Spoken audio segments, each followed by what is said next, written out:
பிதா, குமாரன், பரிசுத்த ஆவியானவருக்கு மகிமையுண்டாவதாக. ஆமென்.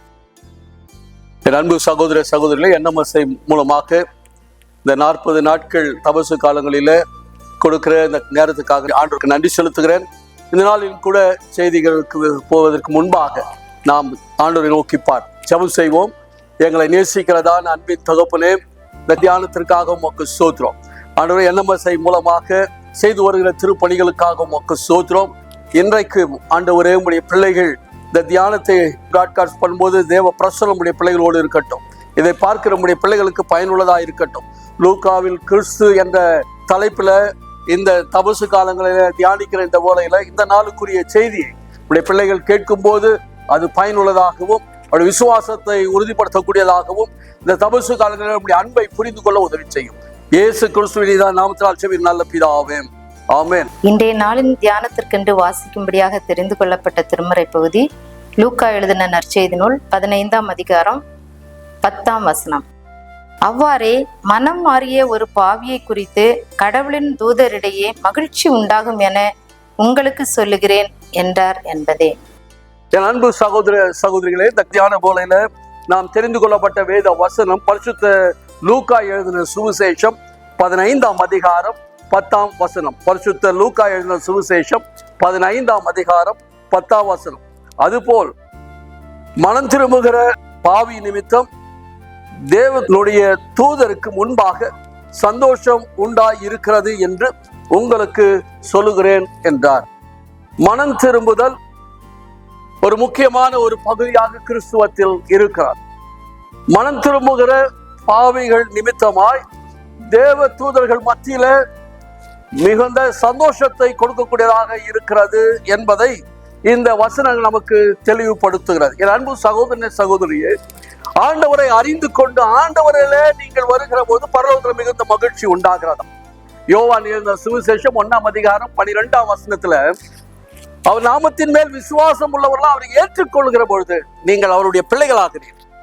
நீங்கள் இந்த உலோகத்துல இயேசுவை ஏற்றுக்கொண்டு அவருடைய பிள்ளைகளாகிற பொழுது பரலோகத்துல மிகுந்த சந்தோஷம் உண்டாகிறது என்று பார்க்கிறோம். என் அன்பு சகோதரனே சகோதரியே, எந்த நிலையிலிருந்து இந்த வார்த்தைகளை கேட்டுக்கொண்டிருக்கிறீர்கள் என்பதை ஆண்டவர் அறிந்திருக்கிறார். ஆகவே தான் ஆண்டவர் இன்று உங்களோடு பேசிக் கொண்டிருக்கிறார். மனம் திரும்புகிற ஒவ்வொரு நிமிஷமும் பரலோகத்துல மிகுந்த சந்தோஷத்தை உண்டாக்குகிறது என்பதை இந்த வசனம் தெளிவுபடுத்துகிறது. நாம இந்த உலகத்துல செய்கிற ஒவ்வொரு காரியமும் பரலோகத்துல மிகுந்த சந்தோஷத்தை உண்டாக்குகிறார். சீஷர்கள் இயேசுவை பார்த்து எங்களுக்கு ஜெபத்தை கற்றுக் கொடுக்குங்கள் என்று சொல்லும் பொழுது அவர் சொன்னார், பரலோகத்துல செய்கிறது போல பூமியிலும் செய்யப்படணும்.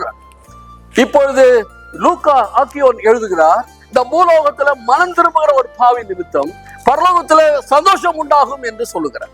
பரலோகத்துல சந்தோஷம் உண்டாக்கும்படியாக நீ நானும் அழைக்கப்பட்டிருக்கிறோம். ஆண்டவருடைய நாமம் தரிக்கப்பட்ட என் அன்பு சகோதரனே சகோதரியே, ஆண்டவருக்கென்று நீ பிரியமாய் நடக்கிற பொழுது, ஆண்டவரை பிரியப்படுத்தும்படியாக நீங்கள் வாழுகிற பொழுது ஆண்டவர் மகிமைப்படுகிறார். பரலோகத்தில் தேவ தூதர்கள் மகிமைப்படுகிறார்கள். அங்கு ஒரு மிகுந்த சந்தோஷம் உண்டாகும் என்று சொல்லப்படுகிறது. இந்த தியான வேளையில இந்த வார்த்தைகளை தியானிக்கிற பொழுது இந்த பூலோகத்தில் நாம் என்ன செய்கிற பொழுது பரலோகத்தில் சந்தோஷம் உண்டாகும் என்பதை குறித்ததான இந்த தியானத்தை உங்களோடு பகிர்ந்து கொள்ள விரும்புகிறேன். முதலாவது மார்க் எழுதின சுவிசேஷம் 10ஆம் அதிகாரம் 21ஆம் வசனம், மத்தேயு எழுதின சுவிசேஷம் 19ஆம் அதிகாரம் 21ஆம் வசனத்துல இப்படி வாசிக்கிறோம், பரலோகத்துல மிகுந்த சந்தோஷம் உண்டாகிறதற்கு இந்த பூலோகத்தில் இருக்கிற ஒவ்வொருவருடைய பொக்கிஷமும் பரலோகத்துல சேர்த்து வைக்கப்பட வேண்டும். இங்க மனம் திரும்புகிற பொழுது ஆண்டவருக்கு பிரியமான காரியங்களை செய்யும் பொழுது பரலோகத்துல பொக்கிஷம் உண்டாகும். பரலோகத்துல பொக்கிஷம் உண்டாகிற போது தேவதூதர்களுக்கு மகிழ்ச்சி உண்டாகும் என்று சொல்லப்பட்டிருக்கிறது. இந்த வசனங்கள் தெளிவுபடுத்துகிறது. மார்க் எழுதின சுவிசேஷம் 10ஆம் அதிகாரம் 21ஆம் வசனம், இயேசு அந்த வாலிபனை பார்த்து ஐஸ்வர்யவானை பார்த்து சொன்னார், உனத்துல ஒரு குறைவு இருக்கிறது, உன்னுடைய ஐஸ்வர்யத்தை விற்று தரித்திரத்திற்கு கொடுத்தால் அவர்கள் சந்தோஷப்படுகிற பொழுது அந்த மகிழ்ச்சி தான் பரலோகத்துல உனக்கென்று பொக்கிஷம் உண்டாகும் என்று எழுதுறார். பரலோகத்துல இப்படி பொக்கிஷங்களை சேர்த்து வைக்கிற பொழுது தேவதூதர் மத்தியில சந்தோஷம் உண்டாகிறது என்பதை பார்க்கிறோம். அடுத்தவர்களை ஆதரித்து அடுத்தவர்களை சந்தோஷப்படுத்துகிற பொழுது பிறன், அதனால்தான் இயேசு சொன்னார், உன்னை போல பிறனை நேசி என்று சொன்னார். நாம் பிறனை நேசிக்கிற போது என்னுடைய பொக்கிஷம் பரலோகத்துல சேர்க்கப்படுகிறது. பரலோகத்துல என் பொக்கிஷம் சேர சேர தேவதூதர்கள் என்னை குறித்து மகிழ்ச்சி அடைவார்கள், சந்தோஷப்படுவார்கள், ஆர்ப்பரிப்பார்கள். இரண்டாவதாக மத்தேயு சுவிசேஷம் 25ஆம் அதிகாரம் 21ஆம் வசனம் 23ஆம் வசனத்தை வாசிக்கிற பொழுது, கொஞ்சத்துல நீங்கள் உண்மை உள்ளவர்களாக இருந்தீர்கள், அநேகத்தின் மேல் உன்னை அதிகாரியா வைப்பேன், இப்பொழுது என்னுடைய சந்தோஷத்திற்குள்ள பிரவேசி என்று சொல்லுகிறார். நாம இந்த உலகத்துல ஆண்டவர் நமக்கு ஒரு நிலைப்பாடை கொடுத்திருக்கிறார், ஒரு பொறுப்புகளை கொடுத்திருக்கிறார். நம்மை அழைத்த ஆண்டவருக்கு நாம் எதற்காக அழைக்கப்பட்டோமோ அந்த அழைப்பை உறுதிப்படுத்தும்படியாக, அந்த அழைப்பில நிலைத்து நிற்கும்படியாக நாம இருக்கிற பொழுது ஆண்டவராகிய தேவன் நம்மை ரெகக்னைசேஷன் பண்ணுவார், நமக்கு உரிய அடையாளங்களை கொடுப்பார். அதனாலதான் இங்கு ஒரு எஜமான் சொல்லுகிறார், இன்னைக்கு நான் சொன்ன வேலையை நீங்கள் சிறப்பாய் செய்தீர்கள், நான் சொன்னதை இரட்டிப்பாக்கினீர்கள், ஆகவே என் சந்தோஷத்துக்குள்ள வாங்க என்று சொல்ல. பரலோகத்தில் இருக்கிற மிகுந்த சந்தோஷம் உண்டாக வேண்டும் என்றால் இந்த உலகத்துல நீங்கள் அழைக்கப்பட்ட அழைப்புல உறுதியா இருங்கள். நீங்கள் கணவனாயிருக்கலாம், மனைவியாயிருக்கலாம், பெற்றோராயிருக்கலாம், பிள்ளைகளாயிருக்கலாம், சகோதரனாயிருக்கலாம், சகோதரிகளாயிருக்கலாம், நீங்கள் எதற்காக அழைக்கப்பட்டீர்களோ அந்த அழைப்பை நீங்கள் உறுதிப்படுத்திக் கொள்ளுங்கள், அதில் நிலைத்திருங்கள். ஆண்டவர் உங்களை மேன்மையான ஆசீர்வாதங்களுக்குள்ள வைப்பார், அந்த மிகுந்த மகிழ்ச்சி உண்டாகும் என்று சொல்லப்படுது. கடைசியாக லூக்கா எழுதின சுவிசேஷம் 2ஆம் அதிகாரம் 10ஆம் வசனத்திலிருந்து 14ஆம் வசனம் வரை வாசித்தால் ஆண்டவராகிய இயேசு இந்த உலகத்துல பிறந்ததை குறித்ததான ஒரு நற்செய்தியை தேவதூதர்கள் மெய்ப்பர்களுக்கு சொல்லும் போது சொன்னார்கள், பயப்படாதீர்கள், மிகுந்த சந்தோஷத்தை உண்டாக்குற நற்செய்தி உங்களுக்கு அறிவிக்கிறேன் என்று தேவதூதர்கள் சொல்லுகிறதை இங்கு பதிவு பண்ணி இருக்கிறார் லூக்கா.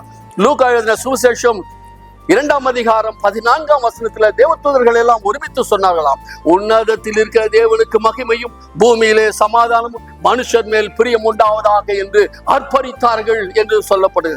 தேவ சேனைகள் மிகுந்த சந்தோஷம், ஏனென்றால் நற்செய்தியின் திருப்பணி இந்த உலகத்துல துவங்கப்பட்டது என்பதை உறுதிப்படுத்தும்படியான ஒரு மகிழ்ச்சி தேவதூதர்கள் மத்தியில இருந்ததாக பார்க்கிறோம். என் அன்பு சகோதரி சகோதரிகளே, நீங்கள் எல்லோரும் இந்த திருப்பணிக்காக அழைக்கப்பட்டு இருக்கிறீர்கள். இந்த திருப்பணியை செய்யும்படி உங்கள் மேல் விழுந்த கடமையாய் இருக்கிறது.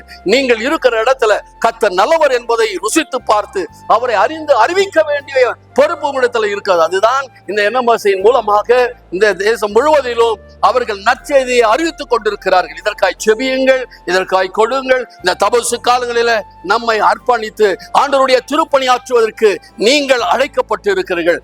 இந்த திருப்பணியை செய்கிறது மூலமாய் பரலோகத்துல மிகுந்த சந்தோஷத்தை உண்டாக்க முடியும். இந்த திருப்பணியின் மூலமாய் ஆத்தும ஆதாயம் செய்ய முடியும். இங்க மனம் திரும்புதலுக்குரிய காரியங்கள் நடைபெறும். பரலோகத்துல மிகுந்த சந்தோஷம் உண்டாகும். அந்த சந்தோஷத்துக்கு நீங்கள் அழைக்கப்பட்டு இருக்கிறீர்கள். உங்களுடைய செயல்கள், உங்களுடைய நடத்தைகள், உங்களுடைய திருப்பணிகள் ஆண்டவரை மகிமைப்படுத்தும், பரலோகத்துல மிகுந்த சந்தோஷத்தை உண்டாக்கும். ஜெபம் செய். எங்களை நேசிக்கிறதான அன்பின் தகப்பனே, இந்த என்எம்எஸ்ஐ மூலமாக இந்த தியான வேளையில நம்முடைய பிள்ளைகளை சந்திப்பதற்கு கொடுத்த அந்த நேரத்துக்காக நன்றி செலுத்துகிறோம். உங்களுடைய வார்த்தைகளை கேட்ட ஒவ்வொருவரையும் உங்களுடைய கரங்களை ஒப்பு கொடுத்து செபிக்கிறோம் சுவாமி. உங்களுடைய வார்த்தைகள் ஜீவனுள்ள வார்த்தைகள், அற்புதங்களான வார்த்தைகள், அடையாளங்களை செய்கின்ற வார்த்தைகள். உங்களுடைய வார்த்தைகள் வெறுமையாய் திரும்புவதில்லை. எந்த நோக்கத்திற்காக அதை கேட்டுக் கொண்டிருக்கிறார்களோ அவர்களுடைய வாழ்வில் ஒரு அற்புதத்தை செய்தருவீராக. அவர் தம்முடைய வசனங்களை அனுப்பி அவர்களை சுகமாக்குவார் என்று சொல்லப்பட்டிருக்கிறார். அந்த வார்த்தைகளை இப்பொழுது உங்களுடைய பிள்ளைகள் மத்தியில் அனுப்புகிறார் சுவாமி. ஆண்டவரே, அந்த உடைந்த உள்ளங்கள் தேற்றப்படட்டும், கண்ணீர் துடைக்கப்படட்டும், வேதனைகள் நீங்கட்டும், கர்த்தர் நல்லவர் என்பதை ருசித்து பார்க்கட்டும், ஆத்தும ஆதாயம் செய்யும்படியாக தங்களை அர்ப்பணிக்கட்டும், உதாரணத்துடைய கொடுக்க முன்வரட்டும். என்எம்எஸ்ஐ மூலமாக நடக்கின்ற இந்த திருப்பணி ஆசீர்வாதமாகட்டும். இந்த தபசு காலங்களில இந்த தியான வேளையில பங்கு கொள்கிற ஒவ்வொருவரும் நீங்கள் பேசுங்க சுவாமி. ஆண்டவரே, உம்மை அறிந்து அறிவிக்கிறவர்களாய் மாறும் பொழுது பரலோகத்துல மிகுந்த சந்தோஷம் உண்டாகும் என்பதை உறுதிப்படுத்துகிறது. ஆண்டவரே, மனம் திரும்புகிற ஒரு பாவி நிமித்தம் பரலோகத்துல மிகுந்த சந்தோஷம் உண்டாகும் என்று சொல்லப்பட்டிருக்கிறார். அந்த வார்த்தையின்படி பரலோகத்துல மிகுந்த சந்தோஷத்தை உண்டாக்கும்படியான பெரிதான ஒரு பொறுப்பு எங்களிடத்தில் நீ கொடுத்திருக்கிறீர். ஆண்டவர், இந்த ரட்சிப்பின் திருப்பணியை தொடர்ந்து செய்ய உதவி செய்யுங்க. இந்த நாளின் திருப்பணியில உம்முடைய வார்த்தைகளை கேட்ட ஒவ்வொருவரும் நீர் தொடர்ந்து பேசுங்க. உம்முடைய பிள்ளைகளாக ஆண்டவரே அவர்களை ஆசீர்வதிக்க வேண்டும் என்று மன்றாடுகிறேன். உம்முடைய கரங்களை ஒப்பு கொடுக்கிறேன், பொறுப்படுத்திக் கொள்ளும். இயேசு கிறிஸ்துவின் இனிதா நாமத்தினால் செபிக்கிற நல்ல பிதாவே, ஆமென். நமது ஆண்டவராகிய இயேசு கிறிஸ்துவினுடைய கிருபையும் பிதாவாகிய தேவனுடைய அன்பும் பரிசுத்த ஆவியானவருடைய அன்யோன்ய ஐக்கியமும் வழி நடத்தும் உங்கள் அனைவரோடு கூட இன்றும் என்றும் சதா நாட்களிலும் இருப்பதாக. ஆமென்.